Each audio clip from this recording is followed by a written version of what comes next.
Ai, ai. Nino Denani, vamos lá.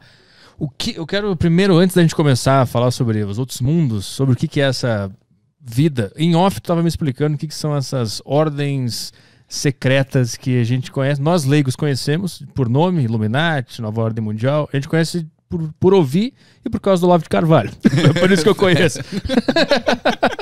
Puta referência, cara. Então, o que é, como começou, o que é de verdade esse negócio que a gente fica ouvindo por aí? Então, em primeiro lugar, boa tarde para todos vocês, boa noite, bom dia, não sei lá quando vocês estão vendo isso. Eu sou o Nino Denani e eu sou mago hermetista. Então, acho que a gente já começa a falar de uma coisa esquisita aqui, né? Porque ninguém está acostumado com esse tipo de terminologia profissional, digamos assim. O que é um mago? A gente estava conversando que o mago é aquele cara que... Na verdade, sim, o mago ele é quem é reconhecido pelos outros magos como mago. Então, outros magos te reconhecem, assim como um filósofo, e é por isso que o Olavo não é filósofo. Putz. Mas... Clickbait já, temos um corte já. A grande situação é assim, né?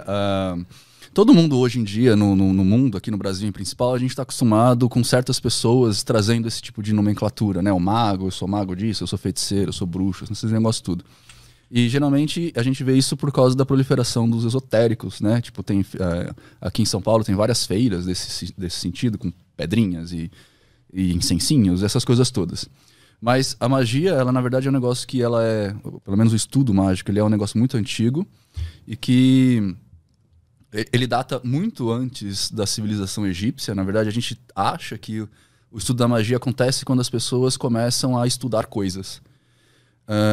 Para isso, elas se juntam num grande aglomerado que vai formar as primeiras faculdades, que vai acontecer lá na Pérsia, antes ainda da galera descobrir o número zero, por exemplo, né? Os números, linguagem, essas coisas todas, linguagem de escrita, né? Então, eles se reuniam em grupos para ensinar uma coisa a outra. Com o tempo, eles perceberam que esse ensino dessas coisas que eles estavam fazendo eram perigosos. Por quê? Porque se você tá naquele período onde todo mundo queria invadir a cidade de todo mundo, né? As tribos se invadiam entre elas, não sei o que lá, que vai até a Idade Média. Se você tem uma informação privilegiada a mais do que seu inimigo, você tem uma vantagem estratégica. Então essa informação que você descobriu não podia vazar. Então isso começou a ser guardado, ser secreto só para as pessoas que precisavam saber. Mas quais eram essas informações lá no início? Por exemplo, é nesse momento que nasce o horóscopo. O mapa astral. Por que ele nasce? Porque era uma forma das pessoas de medirem o tempo, num lugar onde a gente não tinha tempo. No sentido de... a gente não sabia quanto que o ano tinha 365 dias, que existia um sábado. A gente não sabia isso. Então, o pessoal começou a olhar para as estrelas e começou a ver, olha, quando o Sol nasce em determinada constelação, a gente sabe que daqui a 3 dias vai começar a nevar. Então a gente não pode fazer nosso ataque agora, porque se a gente colocar as tropas para andar, elas vão ser pegas na nevasca e vão morrer. Abraço, Hitler. Né? E vão morrer.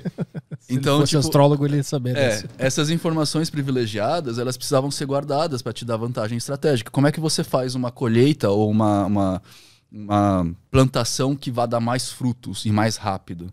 Né? Isso era, cara, pra gente hoje em dia nem tanto, mas naquela época onde você tinha pequenas civilizações, aquilo era tudo. Aonde que você acha água, como é que você faz para achar água? Então, nessas primeiras manifestações de cidade, esse negócio começou a ser estudado e começou as informações a serem guardadas nos hierofantes, né, nos grandes seguradores do conhecimento, por assim dizer.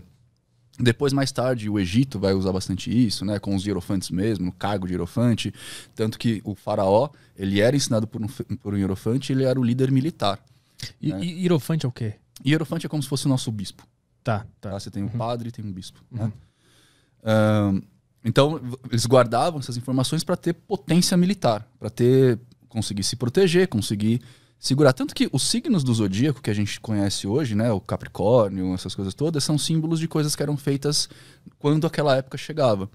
Então, por exemplo, o Peixes era a subida do Nilo, que era a época de pescar. Né, o Capricórnio é quando o inverno ia chegar, que as cabras montanhesas começavam a bater os chifres e você ouvia os barulhos. Então, tipo, aqueles sinaizinhos que tem ali é tudo relativo a uma questão de tempo que acontece. E depois isso virou uma questão de astrologia. E quando virou astrologia, a magia parou de usar. Porque a gente falou assim, não tem como você saber como uma pessoa vai ser a partir da posição dos astros no céu. Isso não tem sentido. A não ser por certas questões psicológicas que a gente pode entrar depois.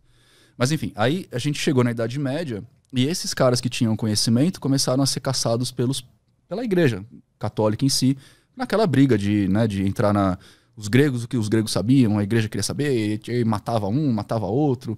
Muita coisa da Grécia veio para a igreja acabou absorvendo, como o Natal, né? O Natal é uma festa pagã que a igreja pegou para ela, para pegar aliado para ela, enfim, essas coisas todas. E aí, quando a gente chega no período do Iluminismo francês, que é quando a igreja pede o poder, a gente tem, de novo, uma subida da magia. Que aí a gente vê as ordens mesmo, essas ordens que foram sufocadas pela igreja, né, que as ordens começaram a aprender, começaram a ficar secretas para não deixar a informação vazar. Quando a igreja veio com força, as ordens se fecharam mesmo. Então, a maçonaria, que já existia na Idade Média, se fechou, a Rosa Cruz se fechou, algumas ordens templárias se fecharam, algumas ordens herméticas se fecharam. Para passar por baixo do radar, assim. Para não ser morto pela igreja, né? Entendi. Os próprios judeus ficaram presos por muito tempo, né, começaram a pegar nomes católicos para conseguirem sobreviver. E a gente tem muitas informações místicas vindas dos judeus, como a Kabbalah, por exemplo, que a gente estuda até hoje, né?